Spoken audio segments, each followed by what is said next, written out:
பேருக்கு பம்பையில விரும்புகிறே தியக்கரே பேச்சு.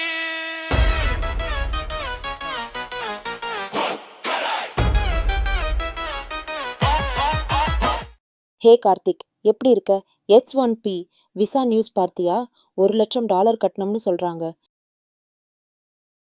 ஆமாம் பிரியா, நானும் பார்த்தேன். இந்த கட்டண உயர்வு புதுசா 2026 விசா அப்ளை பண்றவங்களுக்கு மட்டும்தான் பொருந்தும். அங்க ஏற்கனவே இருக்கிறவங்களுக்கு, விசா புதுப்பிக்கிறவங்களுக்கு இந்த பிரச்சனை கட்டண உயர்வு பொருந்தாது அப்படின்னு வெள்ளை மாளிகையிலிருந்து தெளிவுபடுத்தியிருக்காங்க. அப்ப அது நல்ல விஷயம். ஆனா இதனால உடனே ஏதாவது விளைவுகள் இருந்ததா? ஆமாம், பங்கு சந்தையில பெரிய தாக்கம் இருந்தது. இந்த செய்தியினால் குறைந்தது. இந்திய தகவல் தொழில்நுட்ப மற்றும் வணிக செயல்முறை மேலாண்மை துறைகளின் முக்கியமான தொழில் சங்கம் நாஸ்காம் இத பத்தி என்ன சொல்றாங்க? நாஸ்காம் சிறிய அளவு தாக்கம் தான் இருக்கும்னு சொல்றாங்க.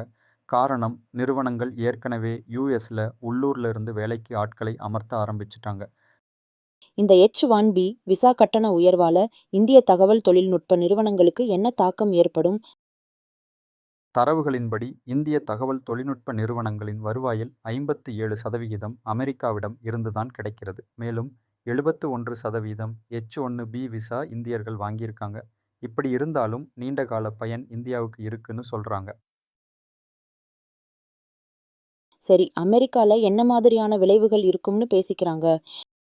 உலகம் முழுவதும் இருந்து திறமையானவங்க போய் கட்டமைத்ததுதான் இன்றைய அமெரிக்கா. அவங்கள விசா கட்டணம் உயர்த்தி குறைக்க முயற்சிப்பது அவங்களோட கண்டுபிடிப்புகளையும் முன்னேற்றத்தையும் பாதிக்கலாம்னு பேசிக்கின்றாங்க. இந்தியாவுக்கு பொதுவா இதனால என்ன மாதிரியான சாதக பாதகம் உள்ளது?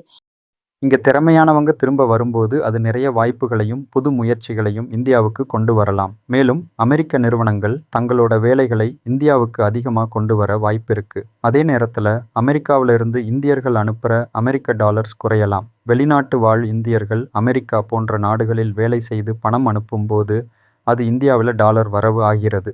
இதனால இந்தியா அதிக டாலர் கையிருப்பு வைத்திருக்கும். ஆனால் அமெரிக்கா செல்லும் இந்தியர்கள் குறைந்தால் அங்கிருந்து வரும் ரெமிட்டன்ஸ் குறையும். இதனால் இந்தியாவில் வரும் டாலர் வரவு குறையும். அதன் தொடர்ச்சியா ரூபாய் வலிமை குறையலாம். இந்தியா உலகில் மிகவும் அதிக ரெமிட்டன்சஸ் பெறும் நாடு. 2023 சுமார் $125 பில்லியன் கூடுதலாகும்.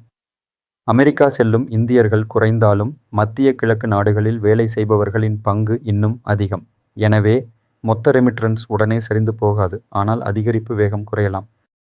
அதுவும் சரிதான். உள்ளூர் வேலை வாய்ப்பு எப்படி இருக்கும்? ஒரு வகையில் அமெரிக்காவில் உள்ளூர் திறமையானவங்களுக்கு வாய்ப்பு அதிகம் கிடைக்கலாம். இந்தியாவில் திறமையானவங்க அதிகமாக இருக்கும்போது காம்படிஷன் அதிகமாகலாம். இந்த கட்டண உயர்வு எப்போ இருந்து அமலுக்கு வருகிறது?